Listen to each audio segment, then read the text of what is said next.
Hello student, आज जो हम लोग पढ़ने वाले हैं उस टॉपिक का नाम है त्रिकोणमिति। ठीक है, जिसको कहते हैं ट्रिग्नोमेट्री। ठीक, तो आज हम लोग ट्रिग्नोमेट्री के बारे में पूरी चीज़ जानेंगे कि ये होता क्या है, इसमें ट्रिग्नोमेट्री रेशियो क्या होते हैं, यानी त्रिकोणमिति अनुपात क्या होते हैं, कितने प्रकार के होते हैं, कैसे निकाला जाता है इनका मान। ठीक है, और इन सब का समकोण त्रिभुज के साथ क्या संबंध है। ठीक है, क्यों बार बार त्रिकोणमिति में समकोण त्रिभुज बनाया जाता है, ये सारी चीज़ें आज हम लोग इसमें जानेंगे। तो इस वीडियो को आप लोग लास्ट तक देखिएगा, ठीक है, नहीं तो आपकी जो कन्फ्यूजन है वो दूर नहीं होगी। ठीक, तो आप इसको पूरा देखिए ध्यान से।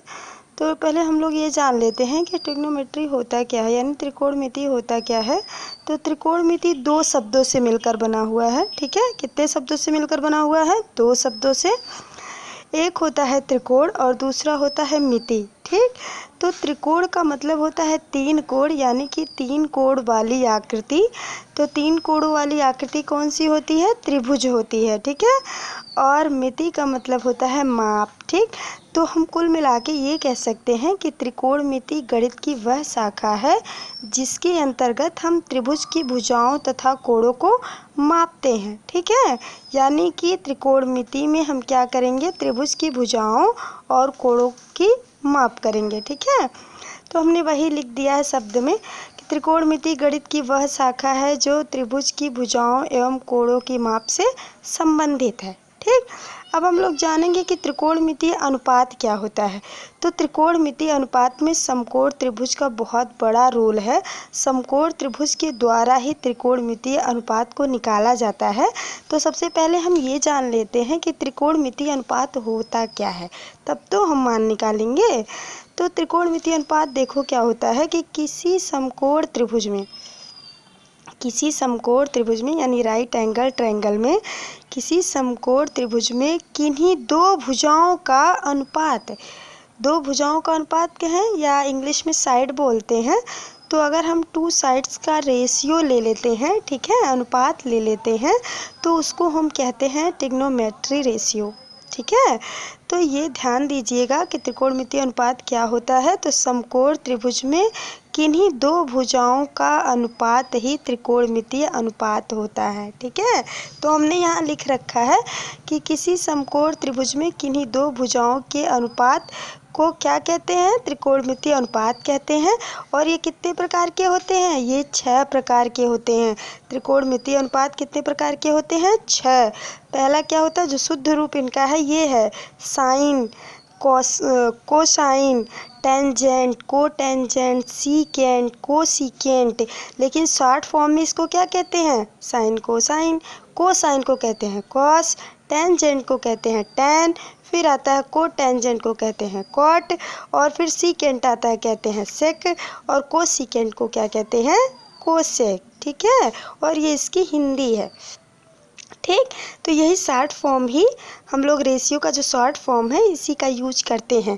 तो ये अगर आपको क्रम से याद है तो बहुत अच्छी बात है, अगर नहीं याद है तो आप इसको क्रम से याद कर लीजिएगा, क्योंकि जब हम क्वेश्चन सॉल्व करेंगे अगर आपको क्रम से याद रहेगा तो काफ़ी मदद मिलेगी क्वेश्चंस को सॉल्व करने में। वो क्या होती है, एक से एक जुड़ती हुई चली जाती है कि कौन क्या होगा इनके रिलेशन से। ठीक है, तो ये कुछ इम्पोर्टेंट फैक्ट है, इसको हम जान लेते हैं। क्या है कि त्रिकोणमितीय अनुपात के मान को सदैव समकोण के द्वारा ही निकाला जाता है। यानी कि सदैव किस त्रिभुज में निकाला जाता है? समकोण त्रिभुज के द्वारा ही निकाला जाता है। किसका मान? त्रिकोणमितीय अनुपात का। ठीक है, तो जब भी त्रिकोणमितीय अनुपात की बात होगी तो वहाँ तो समकोण त्रिभुज बनना ही बनना है। तो समकोण त्रिभुज में जो भुजाएं होती हैं उनका नाम होता है लंब, कर्ण, आधार। 3 भुजाएं होती हैं। किसी भी त्रिभुज में कितनी भुजाएं होती हैं? 3। तो तीनों भुजाओं का यहाँ जो समकोण त्रिभुज है वहाँ नाम होता है, क्या होता है? लंब, कर्ण, आधार। ठीक है, अब कौन सी भुजा को हम लंब कहें, कौन सी भुजा को हम कर्ण कहें, और कौन सी भुजा को हम आधार कहें, इसके लिए आप ये देखिए। पहली बात तो ये जानिए कि त्रिभुज में 3 कोण होते हैं, लेकिन आपका जो राइट एंगल ट्रायंगल है उसमें एक कोण 90 डिग्री का होता है, बाकी जो 2 कोण होते हैं वो न्यून कोण होते हैं। ठीक है, तो आपको करना क्या है, देखना ये है कि जो दो न्यून कोड बन रहे हैं तो किसी एक न्यून कोड में उसको किसी अक्षर से दिखा दिया जाएगा।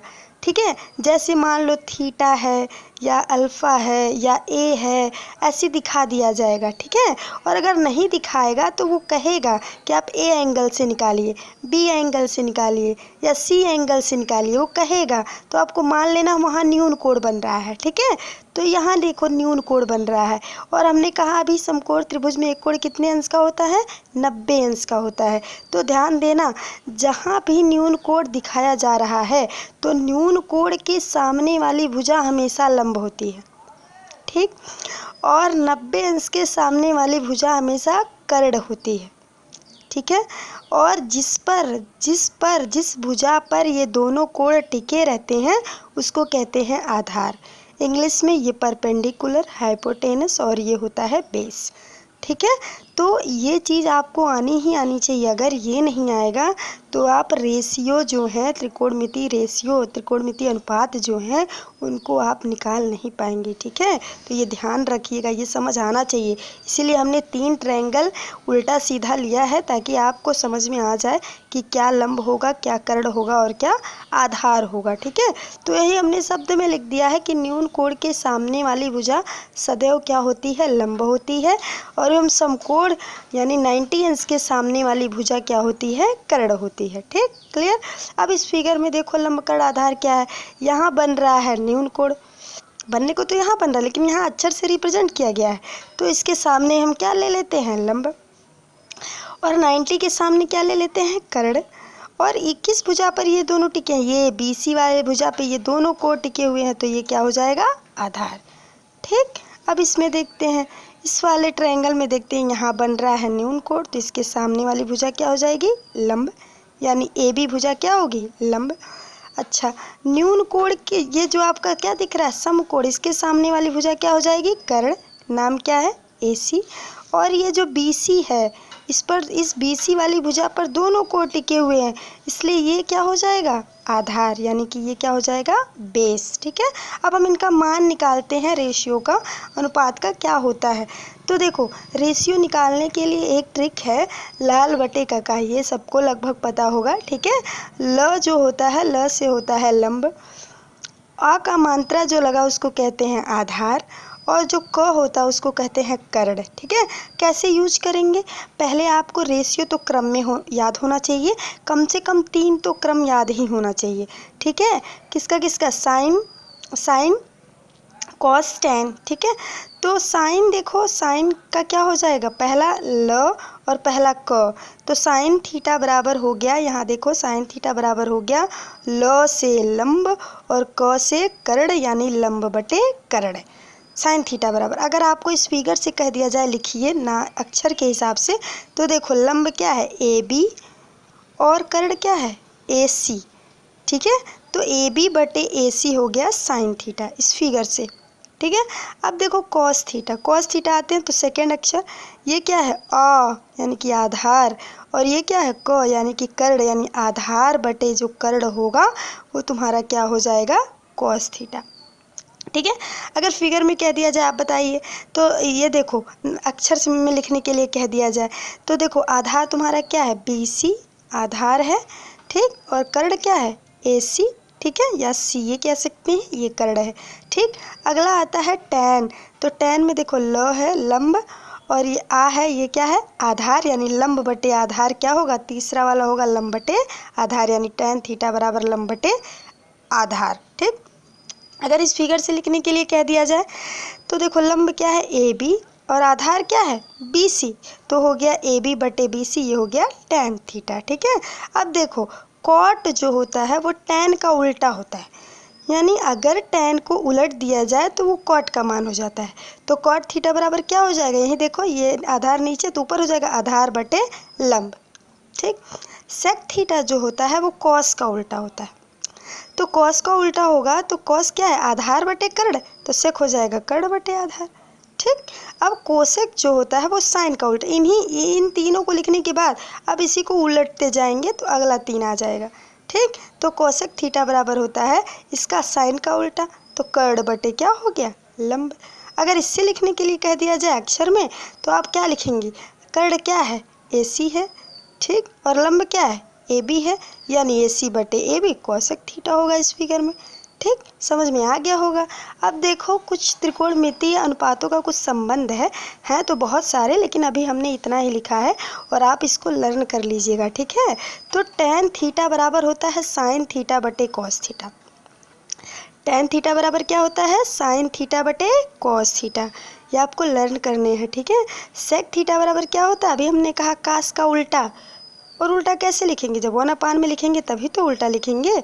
तो ये हो गया 1/, cos थीटा, ठीक। कोसेक को हमने क्या कहा था? साइन का उल्टा, यानी 1/, sin थीटा, ठीक है। और कॉट को हमने क्या कहा था? tan का उल्टा, यानी 1/, tan थीटा। तो समझ में आ गया कि नहीं आ गया? ऐसे ही ये रेशियो का संबंध है, ठीक। जब हम क्वेश्चन सॉल्व करेंगे तो इन सब की हमें ज़रूरत पड़ेगी। कहीं कोसेक दिया रहेगा, कॉस निकालना रहेगा, तो हम निकालेंगे ऐसे इसी फॉर्मूले से, ठीक है। तो वो आसानी से निकल जाएगा। आपको क्या करना पड़ेगा? आपको क्वेश्चन को काफ़ी बढ़ाना नहीं पड़ेगा, बढ़ा चढ़ा के नहीं लिखना पड़ेगा, छोटे में ही आपका आंसर आ जाएगा, ठीक है। अब देखो नोट में देखो, ये बहुत ही इंपॉर्टेंट चीज़ है। साइन थीटा को हम ऐसे नहीं लिख सकते, ये कभी भी इसके बराबर नहीं होगा, ठीक है। ऐसे हम नहीं लिखेंगे कि साइन और क्रॉस फिर थीटा, ये गलत तरीका है। फिर साइन स्क्वायर थीटा अगर है तो हम इसको लिख सकते हैं साइन थीटा का होल स्क्वायर, ठीक। साइन स्क्वायर थीटा तो उसको हम क्या लिख सकते हैं? साइन थीटा का होल स्क्वायर। ये ध्यान रखना, ये केवल साइन के लिए ही नहीं है, ये कोई भी रेशियो हो अगर इस तरह का है तो हम ऐसे लिख सकते हैं। अगर यहाँ tan ही आ जाए तो tan स्क्वायर थीटा, तो हम उसको लिख सकते हैं tan थीटा का होल स्क्वायर, ठीक है। और कभी भी हम tan गुणे थीटा नहीं लिखेंगे। समझ आया कि नहीं आया? ये रॉन्ग तरीका है। अगर आपका बेसिक कॉन्सेप्ट जो है वो क्लियर नहीं रहेगा तो आप क्वेश्चन को समझ नहीं पाएंगे। क्वेश्चन को मैथमेटिक्स में रटा थोड़ी जाता है, समझना है ना। जब समझ में आएगा तभी तो आपको क्वेश्चन सॉल्व करने में इजी लगेगा और क्वेश्चन समझ आएगा, ठीक है। तो समझ में अगर नहीं आया होगा आप लोगों को तो कमेंट करिएगा, बाकी चीज़ें तो हमने डिटेल्स कर दी हैं यहाँ।